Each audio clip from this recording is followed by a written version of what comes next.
మీద ఇప్పుడు మురికి కాలువల మీద ఎవడు కట్టుకుంటాడండి ఇల్లు?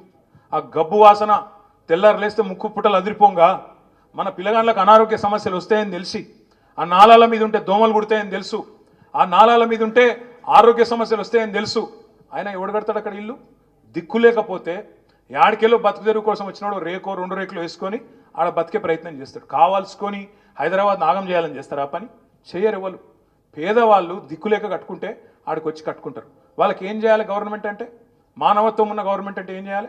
నోటీస్ ఇవ్వాలి, చెప్పాలి తప్పు జరిగింది, గతంలో జరిగిండొచ్చు, మా వాళ్ళకు మీరు నల్ల బిల్లు కడుతుండొచ్చు, కరెంటు కనెక్షన్ ఉండొచ్చు, ప్రాపర్టీ ట్యాక్స్ గర్పట్టి కడుతుండొచ్చు, కానీ తప్పున్నది కాబట్టి నీకు వేరే ఇల్లు ఇస్తా అని చెప్పి వేరే ఇంటికి తరలించి ఆడికెళ్ళి వాళ్ళని ఒప్పించి మెప్పించి తీయాలి. నువ్వేం చేస్తున్నావు? నీకేమైనా నీతి రీతి ఉన్నదా? మేము 1,00,000 డబుల్ బెడ్రూమ్ ఇల్లు కట్టినాం. కట్టి అక్క వాళ్ళు మేమందరం కూర్చొని ఎమ్మెల్యేలు అందరం కూర్చొని 60,000 ఇండ్లు ప్రజలకు ఇచ్చినాం.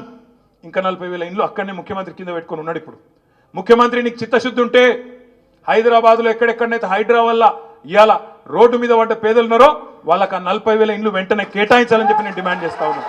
మేము కట్టిన ఇండ్లు అవి. మేము కట్టిన ఇండ్లు బంగారుపాలెంలో పెట్టి నీకు అప్పచెప్పినాం. 40,000 ఇండ్లు ఇవాళ తయారున్నాయి. నీకు చిత్తశుద్ధి ఉంటే ఈ పేదవాళ్లకు ఆ ఇండ్లు మొదలు ఇయ్యి. అది మూసిలో కావచ్చు, ఇంకొకడ కావచ్చు, ఆ పేదవాళ్ళకి కేటాయించు. వాళ్ళకు చట్టం ఫాలోగా. హైడ్రాకు చట్టం లేదు. మరి హైడ్రాకు చట్టం లేకపోతే చుట్టాలని ఎందుకు ఇష్టపెడుతుంది హైడ్రా?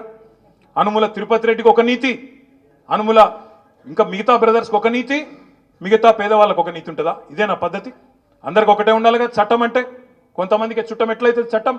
అందుకే నేను అడుగుతా ఉన్నా, హైడ్రా బాధితుల విషయంలో కూడా తప్పకుండా బీఆర్ఎస్ పార్టీ మా నగర శాసనసభ్యులతో ఒక సమావేశం పెట్టుకుంటాం.